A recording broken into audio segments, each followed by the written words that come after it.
Hinduism is often known for its large and complex pantheon of gods, and the goal of this video is to give an overview of them and to think about how they are connected and how they are perceived.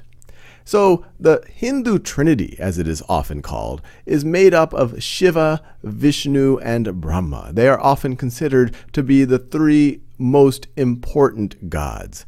In modern-day Hinduism, Shiva and Vishnu have far more followership, I guess you can say, or more people view Shiva or Vishnu as the supreme being, and there's more temples dedicated to Shiva and Vishnu than there are to Brahma. Followers of Shiva, those who view him as the supreme being, they're called Shaivas. They're following Shaivism, or sometimes referred to as Shivaism. Shiva has multiple aspects, and as we'll see, many of these gods have multiple aspects and multiple connections, but is often referred to as the destroyer or the transformer. Vishnu, as I mentioned, also has a significant following. A significant chunk of Hindus are Vaishnavas, or followers of Vaishnavism or Vishnuism, and Vishnu is considered the preserver. Brahma, as I mentioned, does not have as much followership in modern-day Hinduism, but he is considered to be the creator.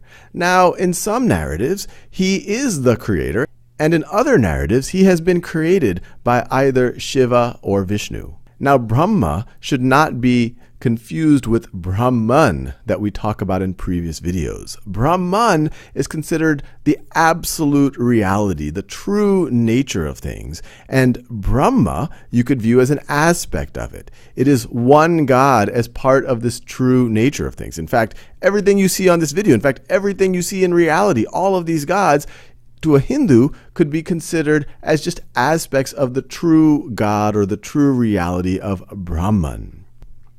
Now, what's interesting in Hinduism is that gods are not viewed to have a strict gender.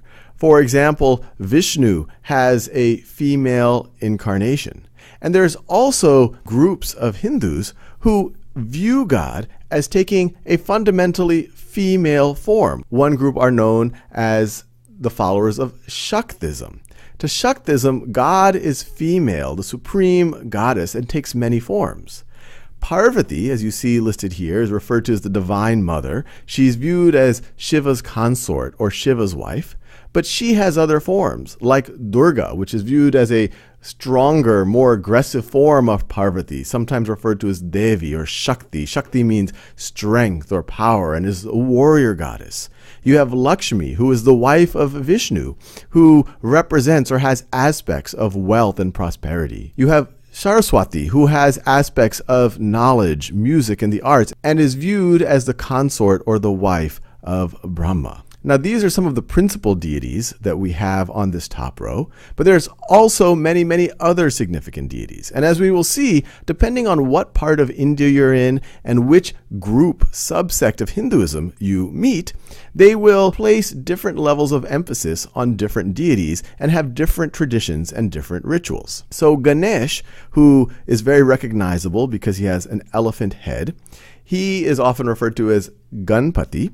He is viewed as the son of Shiva and Parvati, and there's a great story about why he has this elephant head, and he is viewed as the god of new beginnings and the remover of obstacles. And he has a lot of followership, and he is revered in a lot of regions of Western India. And that's not the only places, but he's known to be a principal god in some of these regions. Durga, similarly, that I referred to, in Eastern India, especially Bengal, the place where my family comes from, Durga Puja, the puja for Durga, the rituals for Durga are considered to be a very important part of the Hindu religion.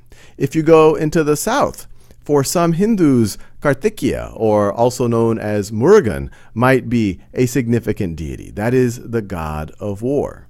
Vishnu is known to have multiple incarnations that are very prominent, the most prominent of which are Rama, Vishnu's seventh incarnation. He is the main protagonist in the Ramayana, the famous Hindu epic. You have Krishna, who is Vishnu's eighth incarnation, and he is a significant figure throughout Hinduism, including the Mahabharata and the subset of the Mahabharata, which is the Bhagavad Gita. Now, what's really interesting, and I already alluded to it, is you have all of this diversity in Hinduism. Someone who worships Shiva, you might see at a superficial level, seems more different in their rituals and their beliefs from someone who worships Vishnu than, say, a Protestant from a Catholic in Christianity, or a Sunni from a Shia in Islam. And what's fascinating about Hinduism is that you don't see these traditional schisms. You don't see a lot of conflict between the Shaivas or the Vaishnavas. Because to Hindus, even though you have this diversity of practice across India or across the Hindu tradition, they're all viewed as aspects of Brahman. They're all viewed as different ways to visualize or to connect with the fundamental reality or the fundamental God. And because Hinduism has been able to merge these very diverse practices, these very diverse rituals, and it's believed this emerged because as Hinduism emerged, it took traditions from the Indus Valley civilization. It took significant traditions from the Indo-Aryans. It took significant traditions from the Dravidians. And instead of saying, hey, our different traditions are different religions, they merged over thousands of years into one religion. And the word for this merging, taking an amalgamation of multiple rituals, multiple ideas, multiple practices, and turning them into one, is known as syncretism. And Hinduism is perhaps the best example of syncretism, where you have these incredibly diverse practices. The gods that I show here are just a sample of them, but they've been connected through this overarching, very diverse religion called Hinduism. And to a Hindu, they're all ways of connecting with the fundamental Brahman. And to remind that, we could just zoom out and we see the connection with Brahman, which is viewed as this fundamental reality, which raises an interesting question. Hinduism is oftentimes cited as a polytheistic religion. Polytheism, you have multiple gods. And clearly, I've cited multiple gods even in this video, and this is a sample of all of the gods in Hinduism.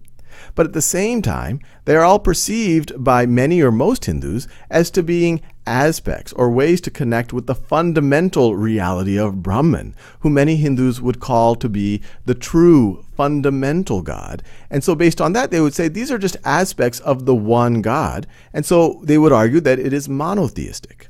So I'll let you decide how you view it, or if it even matters to apply a label like monotheism or polytheism to the idea of Hinduism. The big picture is that you have many gods and many practices, and they are diverse across the Hindu world, but they are all viewed as connected to this notion of Brahman.